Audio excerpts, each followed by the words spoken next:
Rob, congratulations. Your side have just won at the Valley. What do you make of that performance? It's our side, Sam. Huh? It's our side. Our side. No, it was brilliant. I mean, it's always going to be tough because of the way Charlton are. They're direct and they're physical and they put the ball in the box from everywhere, and we had to stand up to it. And obviously, on paper, losing Toby with the suspension, you'd think our biggest, most dominant centre half, but the lads stood up to it so well. Switched off once, conceded a really poor goal, but the reaction to come back from that was my proudest thing today. Is that I think maybe before we might have faltered. But we didn't, and we stood up to it and we went on to win the game. And I think that's fair play to Louis, who was on the side, and he wanted to be really proactive with the substitutions, and he was. And I think that helped us win the game. Rushy and Ty and Rosie and Brad coming on, they helped us stem the flow, and they also gave us that attacking option. So, really pleased, really proud, really so pleased for the club. You see what it meant. I mean, it's incredible the amount of fans we had on a Tuesday night, and the noise at the end. It was fantastic, and never get too high. It's one win, which is great, but we need to get ready for Stevenage now. But as a club, we've got to enjoy those moments because that's what everyone's done over the last 2.5 years, to come to a place like this and enjoy them times. Yeah, it's so often seen in football, isn't it? There's I think over 10,000 here tonight.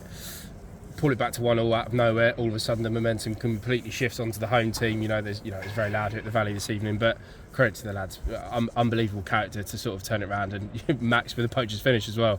Yeah, do you know what? I think Max is an attacking player, and he's probably played deeper, but I think he's got a great instinct. He receives the ball so well in tight areas, and I really like to see him higher up the pitch. But he's doing a job for us at the moment. Again, I'll go through everyone, but I can't. But they was just all exceptional. From Tola's brilliance, individual. I mean, we'll remember that for a long time. And then obviously the build up to the goal. It's not just the finish, but it's the actual whole goal from start to finish. From what I can remember, anyway, was just tremendous play. And I think that's the thing. We have to have that bravery to play through teams and be aggressive. And it might go wrong, and that's fine. But yeah, to come to the Valley, 10 plus thousand people, ex-Premier League club, my home club. I know how important the football is to the fans here, and how hard it is to come here and win. So to do that, just tops off a great night. But all eyes on Stevenage now. Recovery, rest. Look at ourselves. What can we do better? What have we done well, and continue from there. The players of this side are growing game by game, aren't they? I mean, you can probably go through the whole 11. That was probably Benjamin's best game in a Crawley shirt. Pan's growing in confidence with every game. You can see Swanee's thriving with having Tola up there with him. This is a side that is growing and starting to show what they're really capable of, isn't it? 100%, and I think it's not just the team, it's a squad game, and like you mentioned there, lads who maybe, Brad would be disappointed not to start, but he's come on and helped us win the game. Benji's been in and out, and because he's adapting to English football, he's adapting to English life, and he's such a great guy. And obviously Toles as well, is his first real learning. So look, we're getting there and we're working hard, and we just need to make sure that we continue that momentum. Like I said, you can get humbled in this league very quickly, so I got a bit carried away with the fans there, which is hard not to do, but we've got to enjoy these moments because we work hard for them. We do work hard behind the scenes, and I think I'm so pleased for the staff, not just the players. I'm pleased for the staff. We're having people mucking in left, right, and centre. Ben, the groundsman's mucking in. You have been driving things down, and I think that a club of our stature in this league, it takes every single person within the club, and I think that's the thing I've been so pleased with. Yeah, you do have to enjoy these moments so much, but also we have to look at the bigger picture as well. Since Northampton, where it's probably our worst performance in recent times, we're unbeaten in the league. That was at the end of October. We've gone through November unbeaten in the league. Yes, obviously we lost in the FA Cup on Saturday, but we're starting to pick up some real momentum. And as we've shown in the last couple, 1 point will turn into threes. Just like the Rotherham game and tonight as well. Yeah, definitely. And that comes with belief and mentality.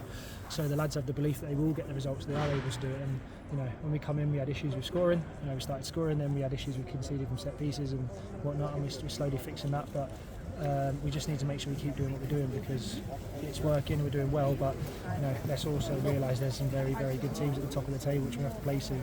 So it's going to be a completely different battle and a completely different game. But you can only win the games in front of you. And right now, it's a great little run. It's something to be proud of. It's something to want to hold on to and not allow to get away from us. And I was genuinely so proud of the lads. I said I was a little bit emotional at 1-1 because. At 2-1 because it wasn't just because we went 2-1 up, it was because I saw a team that wanted to fight for each other, fight for the club, and that was probably my proudest moment, seeing that just for that 2-3 minutes.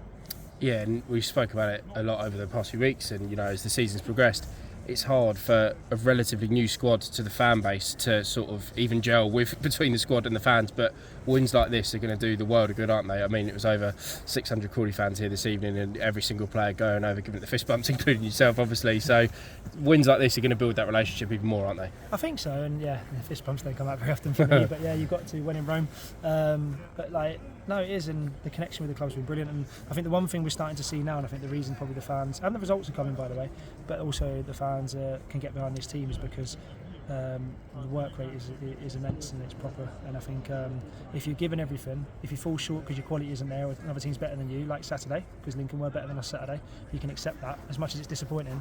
But you regroup, you go again. And then we come into Charlton and we do the exact same thing, probably with a bit more nous, and we've had a few players back in the squad to help, and you get a victory. So it's about staying consistent and not getting carried away, and it's also about making sure that when we go on the pitch we give absolutely everything. We push ourselves to the limit, and we tag out when someone needs to come on, and I think we did that really well today as a squad and as a group. Yeah, I heard sitting up there you could hear the frustration within the Charlton fans. Do you think that was down to your side's performance and how you played that frustrated them and sort of tempered Charlton's performance? Look, I think obviously whatever's happening with Charlton at the moment, the fans and the frustrations it's not really our business or my business especially. But I think when you come to places like this, big crowds, big clubs, and you can get the crowd sort of frustrated, you're doing something right, and I think that's what we did well. And I think we need to make sure that when we are in these occasions again, the Birminghams, the Boltons, the Blackpool, all the big clubs, we need to take that and understand that if you can stay in the game for the first 10-15 minutes, which we did really well, because we got a bit of it was very direct, and we got through the first 10-15, then the game settles down, then we grow into it. So no, I think it's a learning curve for us to understand of how to win at places like this, because Reading, we were excellent but didn't win, and then tonight we've learnt from that and adapted again, evolved again. So really pleased. Yeah, and although there was a lot of bombardment at times from Charlton, Jojo didn't have a lot to do, did he, really? And the defence, I thought, were absolutely magnificent tonight. Tremendous to a man, and Jojo as well, organising in start positions and his decisions with his kicking, when to pass, when to go longer. And I think for all that, probably all the areas the ball was in, it was never too clean. It was always second balls dropping down. But that's what Charlton do, and that's what they're very good at. And we managed to negate that really well. We got to put our bodies on the line. We won headers, and we put our foot in. I think we could have probably been a bit more physical at times, and I think that will come with belief. We're physically better than we realise. But overall, I think the way we turned the ball over when the ball did break, and we made good passes and we played through the lines, that was so pleasing, because it can't always be clean against a team like Charlton when they go man for man. When the ball breaks in transition and we play forward quick, we get runners and then we get our combinations. We transition from the edge of their box to from the edge of our box to the edge of theirs within 3-4 passes, and that was just good play and willingness to run. Yeah, and how did that feel at the end? And it's the first time we've seen that sort of proper big celebration from you with the Crawley fans. How did that feel? Yeah, it's weird. I'm doing it at Charlton, so it's a bit weird for me. But, obviously I wouldn't mean to have any offence to Charlton fans, but no, it's just when you see that many fans there, and obviously the reaction, and even when we went 1-1 down, I thought the big thing for me when I looked over, the fans were singing for the team, because they knew that it was one lapse and it was always going to happen, but they galvanised us and we went again. And I think when you've got the fans and the players that are willing to work for each other and for the club and back each other in tough times, that's when you do have nights like this, because it could have easily gone 1-1, 2-1. It could have been we did okay and then lost, and maybe we would have done previously, but now we've learnt from it, and we've got there to the point where we go on and we get the win, and not just settle for the draw, we go and get the win. Brilliant. Good luck Saturday. Cheers. Thank you.